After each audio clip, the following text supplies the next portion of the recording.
Hello everyone, this is General Hand Grenade. Welcome to my war room in Prince George, British Columbia. So we are on to the next nation in our game here.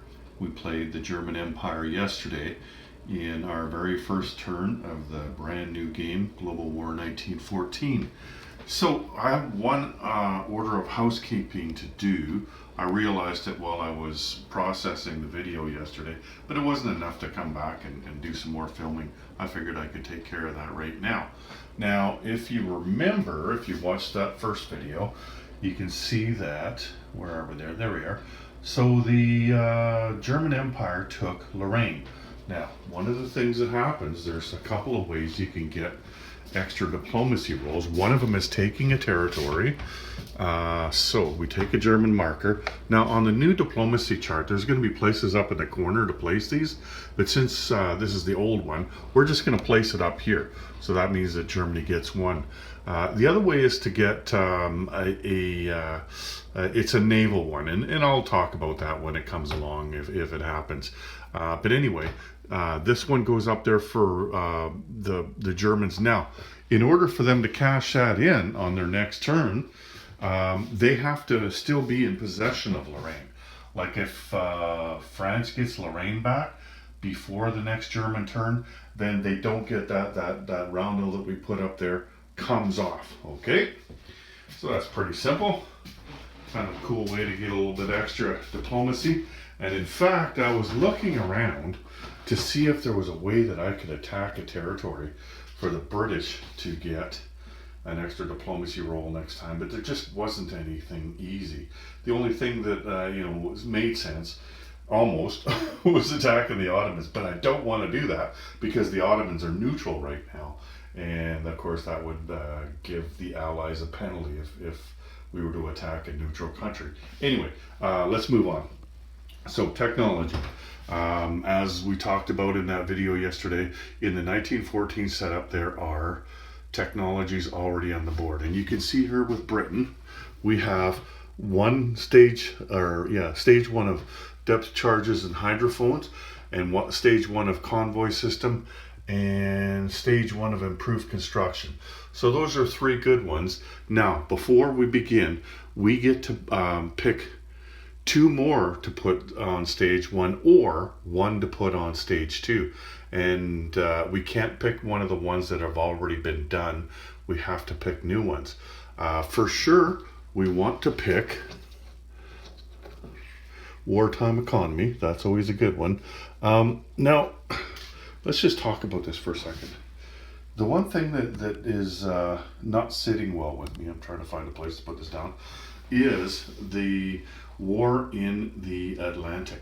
Because at this stage of the game, the only thing that can stop submarines is a seaplane. And seaplanes are not that powerful, right?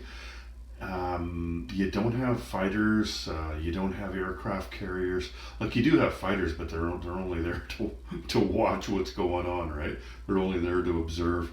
And even once they start evolving, they're really not going to be any good for maritime air patrol.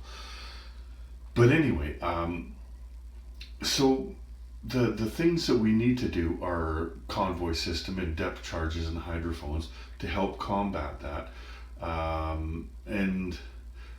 So when we start rolling for it, we'll try to move those up, especially the depth charges and hydrophones.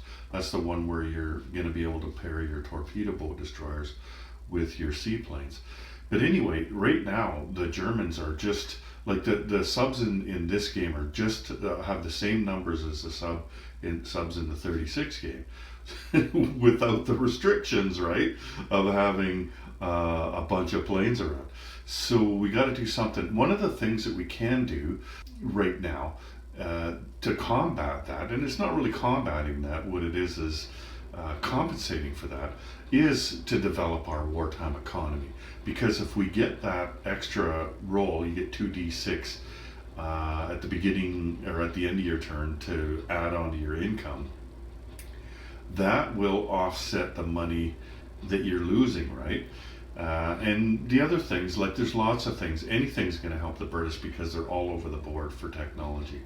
So anything's going to help them. But right now, my pressing concern, without that depth charge and hydrophone technology, is combating the subs. And that's the thing that I can think of the most that's going to help. So let's just do that. Let's move it up to stage 2 instead of stage 1.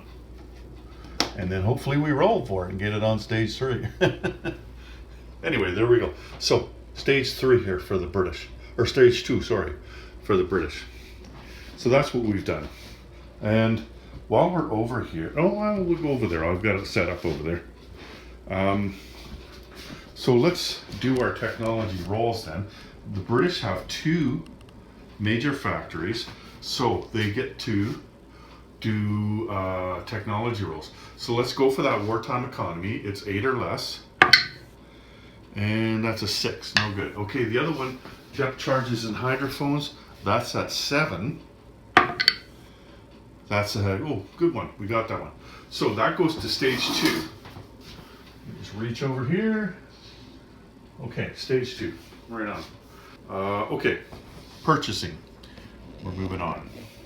So this is what we bought. Because we lost $7 to the submarines last time, I had to redo the buys. I did have a seaplane. Seaplanes cost $7, so I just decided to take that off and keep the rest of the stuff. So we've got 4 infantry, a colonial upgrade, a colonial troop, a minor factory, a Gurkha, and 2 rolls for diplomacy. Let's go take a look at the diplomacy chart. So the best one we have right now is this one, Greece. And Greece, of course, is a really good one, right? And then the best one on the board has got to be the Netherlands. So let's go for those 2. We'll go for the Netherlands and we'll go for Greece. The other thing we could have done was maybe go for Chile to try to knock Chile down. But I kind of want to get my own countries as the British player more than I want to stop it from getting Chile. Like if it was something that was going to hurt us more on the Allied side, then I would probably go for it. But Chile is kind of out of the way, right? So let's just do that. Let's go for the Netherlands first. So that's 3 or less. Missed. Okay, then we're going to go for Greece. 3 or less. A 1. There we go. So Greece goes to stage 3. Excellent. That's good. We're liking that. All right. So we have nothing to repair. So we don't have to worry about that. We're not declaring any lend-lease. We are going to get into that kind of thing, but not this turn.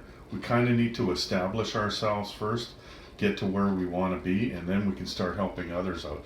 The British are the big dog in the Allied camp here, right? They're the ones with the most money. And we only have 1 combat move, I believe. So let's just set this down. We've got this guy here, this torpedo boat destroyer. That's about the only thing we can take out easily. We wish we could take out subs, but we can't. Now, this mine here shouldn't actually be on here yet. That's the Adriatic mine. The Italians, once they're at war, they can stop an enemy from going through there. But they're not at war yet, and they're not at war with Austria-Hungary. Who knows, they might even become allies, right? So they've got a pretty good navy in there. They've got, let's set aside the naval transport. That's not going to help them in this, but they've got 2 pre-dreadnoughts, they've got a dreadnought, and they've got 2 torpedo boat destroyers in there. Sorry, I'm just looking.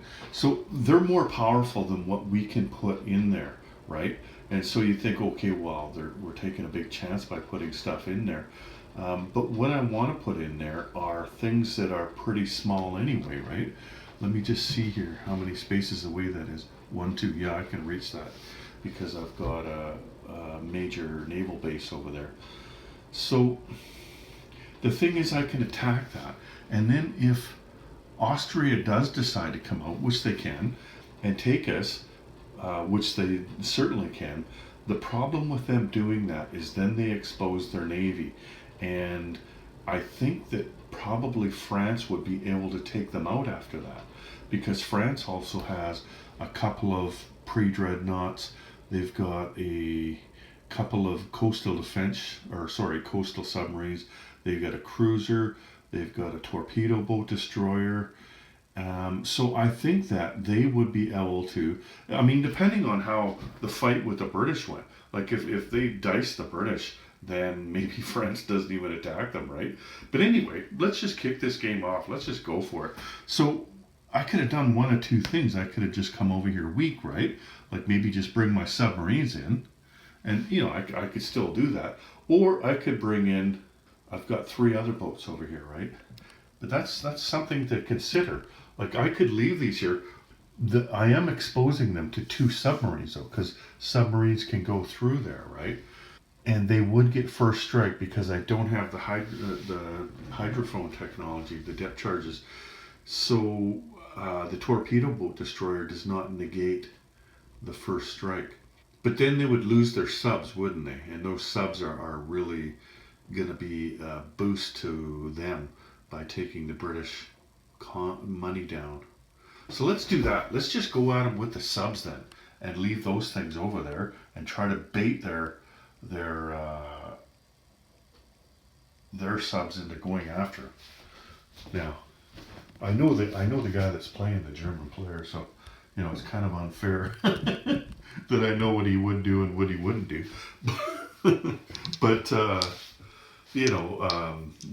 assuming that you're playing the game and you're playing against other people, you don't know what he's going to do. So you kind of set these little traps for them. You create a dilemma like that. I was thinking either the dilemma with the Austrians or the dilemma with the German subs. To me, the German subs seems like a better one because the Austrian Navy really is big. And if they dice us like they can do, I mean, they've got a dreadnought there. Dreadnoughts were the toughest thing in World War One. Like they were the toughest thing, the toughest weapon ever built at that point. Not only did they have those big guns, but they had the mobility, right? They were like the nuclear deterrent that we have now. You don't want to attack that country because they've got nuclear weapons, right?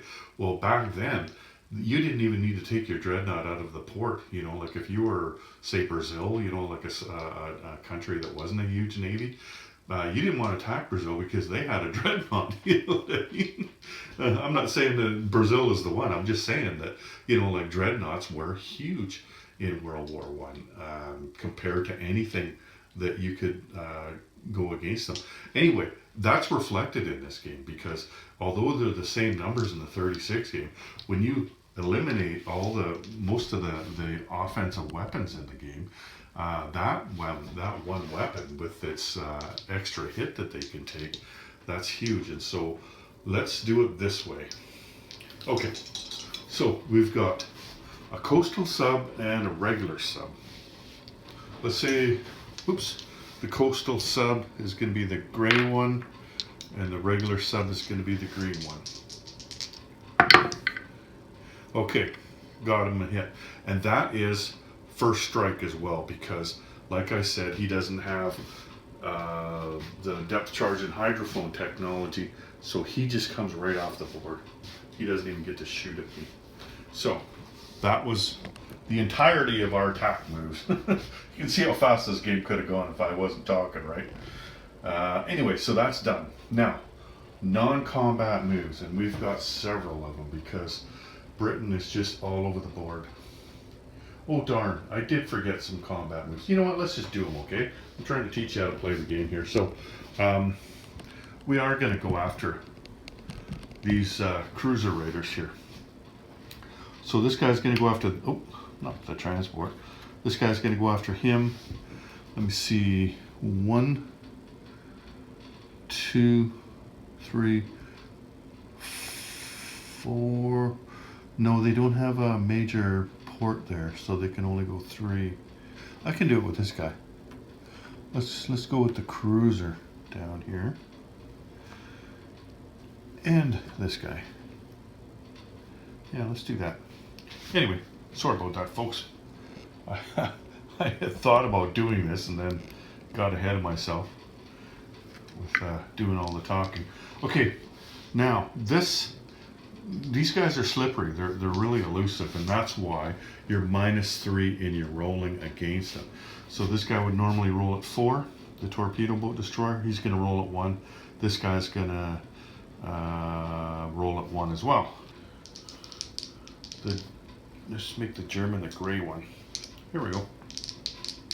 So both at 1. Okay, those are both misses. Now, the Raider is going to escape. So let's just get him out of there. And then we're going after the other one. Okay, so this one, the blue, is going to be the destroyer, the green is going to be the cruiser, and the gray is going to be the German Raider. So 2 1s and then the 3 on the cruiser.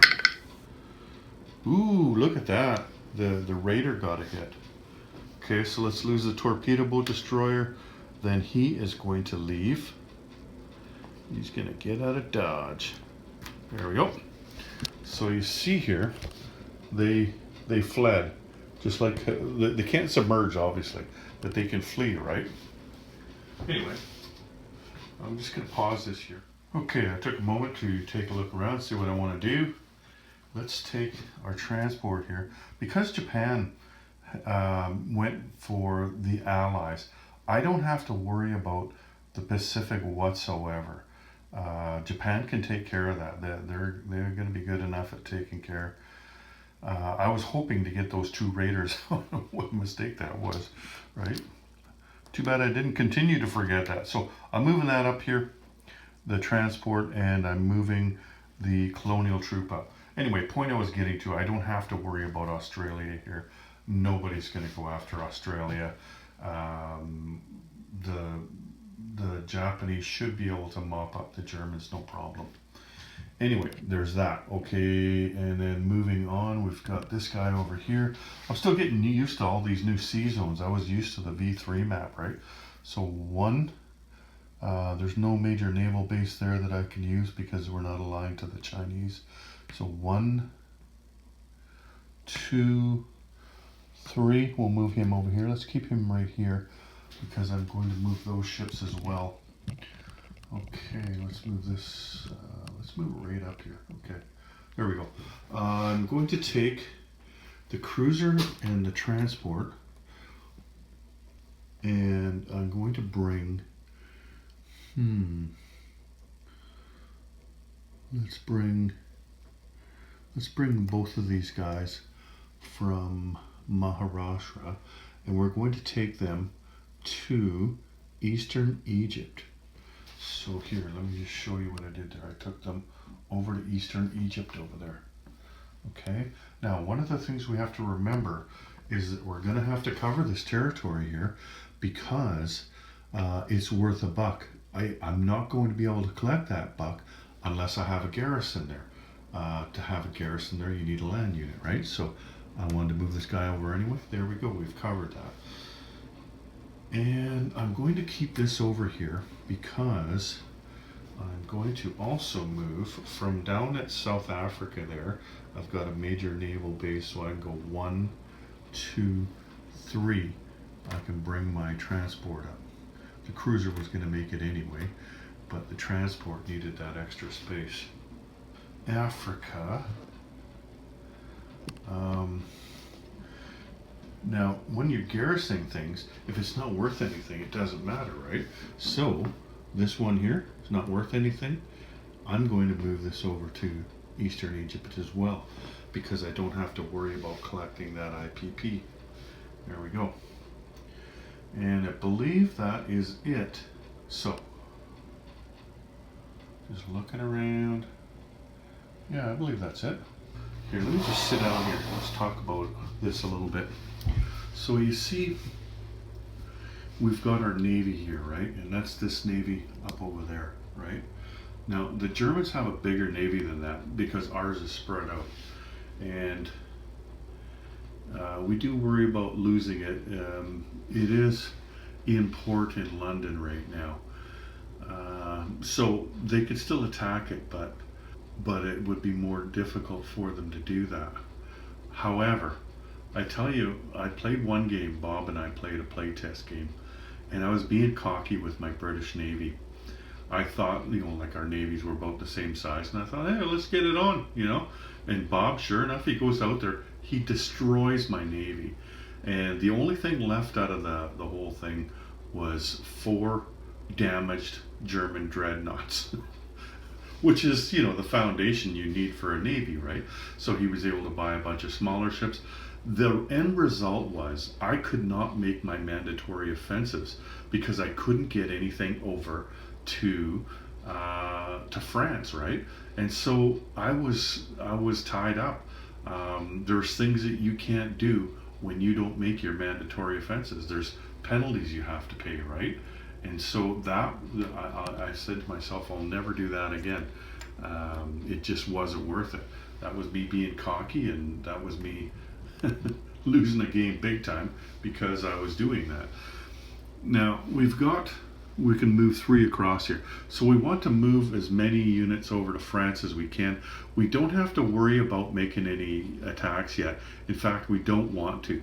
What we want to do is build them up until 1915, because in 1915 that's when the mandatory offensive starts.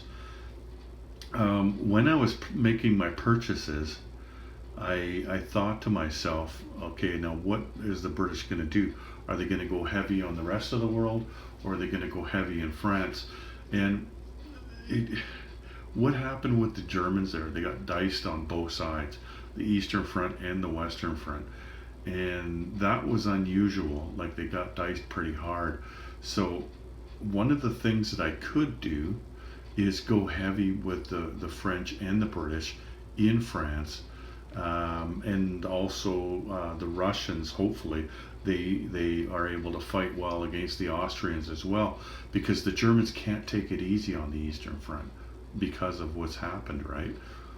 And so I want to go as heavy as I can on the Western Front. But like I said, I don't want to lose my Navy, so I have to be careful for that. One of the things that Bob did one time when he was the British and I was the Germans was that he put his Navy in port down here, right? I think actually it was just 3 or 4 dreadnoughts that he put in that port there, thinking that they were safe, right? What he didn't realize was that this wasn't very well defended, the British Midlands. And so I came over here and I took it out, which meant that we had to roll for his boats. And actually at that time, we changed the rules because of what happened there. At that time, you captured all the boats that were in port. And we thought, that's kind of silly. Like, what, these 4 dreadnoughts are just going to lay down their arms because you took a territory? That's not likely to happen. But we could see where, okay, let's roll it. So you could lose your dreadnought to the other side, you could escape, or it could be scuttled, right? Anyway, so you got to be careful of that as well. So I'd like to move my Navy, and I don't want to make the mistake of leaving it so that the Germans could get it, A, or putting it in a port where I might lose them anyway, B, right? Anyway, so look at here. We go 1, 2, 3. I could lose them there. I wouldn't lose them down there, except if they were to take out this. So I could put my Navy down there in this sea zone here. That would be far enough away from the German Navy, and all I would need to do is make sure that the British Midlands were stocked up. They only got 1 transport, so it wouldn't be hard to make sure that the British Midlands was stocked up enough, right? They've got a manpower icon of 3, and I could make sure that I've got enough there that they're not going to be able to take me out. I do have to remember, if they're taking 2 in, they could also take 2 dreadnoughts and bombard me, and that's another thing that can happen, right? Anyway, lots to consider like that. I also want to get my seaplanes out of there. I want to put them in a place where they're going to do some good. In fact, one of them, I think what I'm going to do, here, let's move this guy here. Let's put one of these guys on Maritime Air Patrol. See, I'm trying to make it like I figured if I put on Maritime Air Patrol here, then they'd have to take that extra space around. And that's true, except that, you know, with nothing stopping them, they could just go right through there. I do have another seaplane, but I don't want to tie them both up in England. I want to take them down south to hunt submarines. So I want to take one of them down there, right? And they only have a range of 4. They're not as good as a seaplane in the other game, like their older technology, right? Okay, just looking around. I think the only seaplane base I have is here in northern England, and I don't have a seaplane there. It's in Scotland and in London. Okay. Maybe that's one of the things I should think about buying is a seaplane base. Okay. I've made my decision. So this guy's gonna go. This whole navy's gonna come down over here. See, I don't have to go into port. That's the other thing, right? There are out here, and they'd be good enough. If he wants to come after me with his subs, I'm okay with that. I don't mind taking his subs out. I've got a pretty big navy there. So I will take the coastal sub and I will put it in with that navy to soak up any hits I might need to. I've got a torpedo boat destroyer here in Iceland. So let's bring him. We're going to bring him in here. And 2 other torpedo boat destroyers. They're going to come in there as well, because we're going to bring the transport from here, the task force marker, and we're going to bring him up here. Okay, now he was here. He could go 1, 2, 3 because there is a thing here. So he's going to grab the guy from northern England, okay? And they're going to go to Picardy. Here, let's just put a chip down there. He's going to Picardy. They are also picking up the dude from the British Midlands and putting him in there. No, you know what? They're not going to do that. Instead, they're going to take the artillery over. And then these 2 guys are going to walk over. I've got a capacity of 3 there. There's only 2 of them though. So there we go. So we managed to get 4 things over there. Let's take a plane across. And let's put one of the planes in London.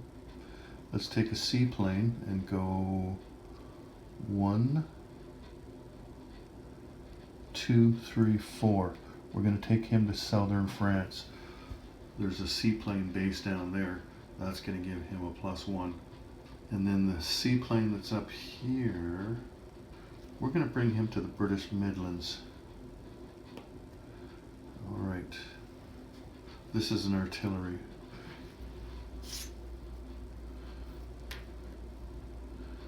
There we go. Change that out. It's kind of a shame that there's not some German convoy lines here, because they do have colonial holdings now, right? So you'd think that they would have some convoy lines to get the spoils of their colonial holdings. I'm just going to put this guy, I'm going to leave him out in the water here, not in port.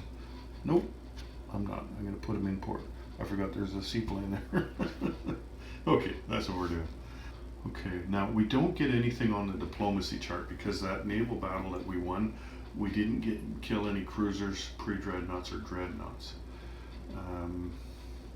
So that's not going to help. Our income hasn't changed, so we should still be at the same income. However, we do have grease that we can collect. So instead of 35, we should be collecting 36 IPP. Let's just go down to where our stuff is there. But of course we have to put our stuff on first, right? I'm just looking around and taking stock of things. Here, let's put this right here. Okay, if the Japanese went Central Powers, I would probably put my factory here on Calcutta, but I don't have to worry about that side of the board now. So what I'm going to do is I'm going to put them here. And the reason I want to put a factory over here is because then I can trace a line, a supply route from that factory if there's too many subs up in blocking off the home country, or if they put their navy in the way somehow up there, then I can use this one. And also because of all the manpower icons that are here, I can put lots of stuff here, and that's going to help me fight the Ottomans, right? So a factory there is something I'd like. I mean, I'd like one in Egypt, I'd like one in South Africa, I'd like one here and there and everywhere, but that's where I'm choosing to put it. And also, I have a Gurkha. The one thing I need to remember when you're placing this factory is you need a manpower icon. So there's my manpower icon. I'm using one of them. I can use another one to place my Gurkha. I could still use one more if I wanted to. Now down here, my colonial troop upgrade is going to be, let's do the guy in Egypt there. So let's take this off and we're going to upgrade him to an infantry. There we go. And then I get to place a colonial troop as well. I'm going to place him down. I'm going to place him down here in South Africa. Now, I've got some other things to place. I'm just going to grab them here. We're going to take them up to the home country. I've got 4 infantry, plus I've got the ships that were on the production chart here. Let me just show you what's on the production chart. I'll just go along here slowly. So the British do have a dreadnought there and a cruiser and a dreadnought there as well. And they will be working on those soon. So let's just set this sucker down. Okay, the sub and the torpedo boat destroyer. We're just going to put them with this task force here. The sub we're not going to put in the task force. We're going to leave him out because they're hard to kill anyway. So that gives him one extra space he can go. If you had him in port, like, well, actually these aren't in port, are they? That's right, my mistake. These are not in port. So we'll just put them over at that task force marker. Now I have 4 infantry. Remember I told you that you should look ahead a couple of spaces or a couple of turns on the random events. One of them is coming up on the very next turn, a thing here where they're having a revolt in Ireland. What a shock, right? So what I'm going to do is I'm going to place an infantry there. There's a manpower icon there. So I'm going to place that infantry there because I can always grab him and put him where I want him after that, right? And then I'm going to take 3 infantry and put them in London. I've got 3 manpower in London, I believe. Let me just make sure of that. Yes, I've got 3 manpower in London. Okay, and then I've got these 2 in the seaplane here. Yeah, that should be good enough. You know, let's move this guy down from Scotland as well. They can move within their own home country, right? That leaves Scotland open, but you know what? Let's take this guy up here and leave that guy back there. Yeah, let's do that. Okay. There we go. So my income is 35 plus Greece makes it 36 IPPs. And I don't believe there's anything else left to do. I just gotta take my money. There we go. 35 IPPs. And this is off. So, there we go. That's it for the British Empire on this turn. Anyway, thanks for joining me today. Take care, everyone. General Hand Grenade, out.